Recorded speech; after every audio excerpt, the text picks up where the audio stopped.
Bismillahirrahmanirrahim. अस्सलाम वालेकुम class session. How are you all? बेटा आज हम जो है ना नया चैप्टर स्टार्ट करेंगे. लास्ट टाइम हमने चैप्टर किया था हुकूकुल इबाद. ठीक है, हुकूकुल इबाद किया था. उसके बाद कौन सा चैप्टर था? आई थिंक चलिए जो भी है, अब नेक्स्ट चैप्टर हम आपने ना ये है 7वां हफ्ता का पहला पीरियड है, 19वां पीरियड, मुल्क व मिल्लत के लिए इसार. अब आप अपनी प्लानिंग देख लें. बाब चहारा में इख्तिलाफ व आदाब. सबक नंबर 5 है मुल्क व मिल्लत के लिए इसार का जज्बा. प्लानिंग 7वां हफ्ता. तो आपने इस पे 18/12/2020 यानी कि 19 पीरियड है, इसकी डेट मार्क कर लेनी है. ठीक है बेटा, आज हम इसकी ना रीडिंग करेंगे. अब जैसा कि आपने देखा चैप्टर का नाम है मुल्क व मिल्लत के लिए इसार का जज्बा. मुल्क वतन, ठीक है ना, जिसमें हम रह रहे हैं. मिल्लत कौम, जिस तरह हम कहेंगे मुसलमान कौम है, ये मुशरिक कौम है, ये अंग्रेज कौम है, इस तरह ना.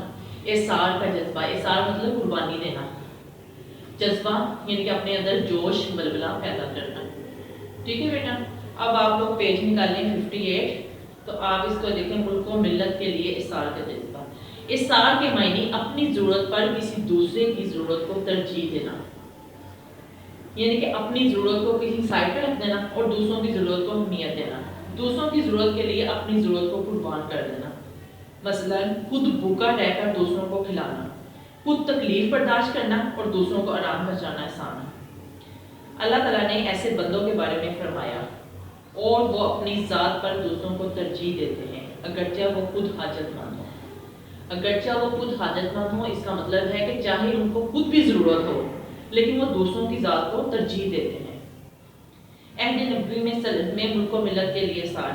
हज़रत सल्लल्लाहु अलैहि वसल्लम ने गज़वा तबूक के मौका पर सहाबा कराम के सामने ऐलान किया कि मैं इस गज़वा के लिए चंदा जमा करना चाह रहा हूँ. तो मुख्तलिफ सहाबा कराम ने इसमें बढ़ चढ़कर हिस्सा लिया. सबसे पहले हज़रत उस्मान रज़ी अल्लाह तआला अन्हु. हज़रत उस्मान रज़ी अल्लाह तआला अन्हु ने 900 ऊँट, 100 घोड़े और 1000 दिनार दिए. हज़रत उमर रज़ी अल्लाह तआला अन्हु ने अपने घर का सारा सामान दिया. और हज़रत अबू बकर सिद्दीक़ रज़ी अल्लाह तआला अन्हु ने, हज़रत उमर फारूक ने आधा सामान, हज़रत अबू बकर सिद्दीक़ रज़ी अल्लाह तआला ने घर का सारा सामान नबी करीम सल्लल्लाहु अलैहि वसल्लम की खिदमत में पेश किया. हज़रत अकील इंसारी के पास देने को कुछ ना था. वो एक यहूदी के पास गए, सारी रात उसके बाग को पानी दिया. सुबह मुआवजे मतलब उजरत, यहूदी ने कुछ खजूरें आप रज़ी अल्लाह तआला अन्हु को दी. वो सारी खजूरें हज़रत अकरम सल्लल्लाहु अलैहि वसल्लम की खिदमत में ले आए और सारा वाक़या सुनाया. हज़रत अकरम सल्लल्लाहु अलैहि वसल्लम ने आप रज़ी अल्लाह तआला अन्हु के जज्बा इसार की बड़ी तारीफ फरमाई. ओके बेटा, तो दूसरा आप जानते हैं कि जब नबी करीम सल्लल्लाहु अलैहि वसल्लम को अल्लाह ताला की तरफ से हिजरत का हुक्म हुआ, तो आप सल्लल्लाहु अलैहि वसल्लम ने मक्का से मदीना हिजरत फरमाई.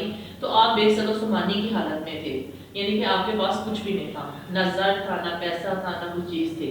तो उस वक्त जब आप सल्लल्लाहु अलैहि वसल्लम मदीना पहुँचे तो मुहाजिर को आपने इंसार का बाई बना दिया. तो उन्होंने उनके साथ शेयरिंग की कि अपने यानी कि ज़मीन जायदाद कारोबार में बराबर का हिस्सेदार बनाया. ये था उनका जज्बा इसार. इस तरह जब उनमें खुशहाली आ गई तो उन्होंने भी सारी चीज़ें अपने इंसार भाई को वापस कर दी. हर शख्स को अपने वतन और अहले वतन से मोहब्बत होती है. कोई मुल्क उस वक्त तक तरक्की नहीं कर सकता जब तक उसके बशिंदों मतलब वहाँ के रहने वालों के दिलों में उसके लिए सारो मोहब्बत का जज्बा ना हो. पाकिस्तानी कौम के दिलों में अपने वतन से मोहब्बत का बेपनाह जज्बा है. क़याम पाकिस्तान के वक्त भारत से आने वाले खाली हाथ मुहाजिरीन के साथ यहाँ के लोगों ने जिस जज्बा इसार और इखलास का मुजाहरा किया, उससे इंसार मदीना की याद ताज़ा हो गई. अब उसके अलावा आपको पता है 2 जंगें हो चुकी हैं, 1965 और 1971. आई मीन 1965 और 1971 की पाक भारत जंगों में भी पाकिस्तानियों ने अपने बेघर होने वाले हमवतनों के लिए दिल खोल कर इसार किया और दफाए वतन के फंड में बढ़ चढ़ कर हिस्सा डाला. इस तरह 2005 के तबाहकुन ज़ल्ज़ले में पाकिस्तानियों ने ज़ल्ज़ला ज़दगान यानी कि जो उसकी जिद में आगे थे, जो उससे मुतासर हुए थे, बेपनाह इसार का मुजाहरा किया. बेटा ये आपकी रीडिंग है, आपने बहुत अच्छे तरीके से रीडिंग करनी है. किसी भी वर्ड की आपको समझ ना आए तो आप मेरे से उसका मीनिंग पूछ सकते हैं. ٹھیک ہے، اس کے بعد ہم اس کی ایکسرسائز کرتے ہیں. ریڈنگ بک سے اب ہم اس کی ایکسرسائز کریں گے. آپ سوال نمبر 3 دیکھیں. سوال نمبر 1 اور 2 جو ہے نا آپ کے لانگ اور شارٹ کوسچن ہے، وہ انشاءاللہ میں کل کرواؤں گی ریڈنگ بک نوٹ بک پارٹ کے اوپر. تو اب آپ دیکھ لیں آپ کا ریڈنگ بک پارٹ. سوال نمبر 3 ہے، صحیح جواب پر ٹک کر نشان لگائیں. اس سار کا مطلب ہے صرف اپنی ضرورت کو ترجیح دینا، اپنی ضرورت پر دوسروں کی ضرورت کو ترجیح دینا، یا دوسروں کو ترجیح نہ دینا. بے والی آپشن کریکٹ ہے. اپنی ضرورت پر دوسروں کی ضرورت کو ترجیح دینا.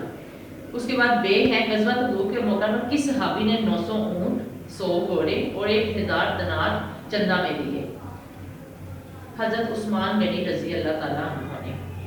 اس کے بعد تیسرا سوال ہے، مسلمان کس علاقے سے خالی ہاتھ صرف جان اور ایمان بچا کر مدینہ منورہ ہے؟ مکہ مکرمہ سے. یہ اس وقت کی بات ہے جب آپ مکہ مکرمہ سے آپ صلی اللہ علیہ وآلہ وسلم ہجرت کر کے مدینہ منورہ آئے. اب اس کے بعد سوال نمبر 4 ہے، خالی جگہ پر کریں. حضور اکرم صلی اللہ علیہ وآلہ وسلم نے ڈیش کے لیے صحابہ کرام سے چندہ طلب کرایا؟ غزوہ تبوک کے لیے. بے ہے، حضرت عقیل انصاری نے ڈیش کے باغ کو پانی دیا. کون سا باغ تھا؟ کھجوروں کے باغ کو پانی دیا. ساری رات انہوں نے کھجوروں کے باغ کو پانی دیا، جس کے صلہ میں انہیں کچھ کھجوریں ملی تو وہ آپ نے غزوہ تبوک میں آپ صلی اللہ علیہ وآلہ وسلم کے حضور پیش کر دی تھی.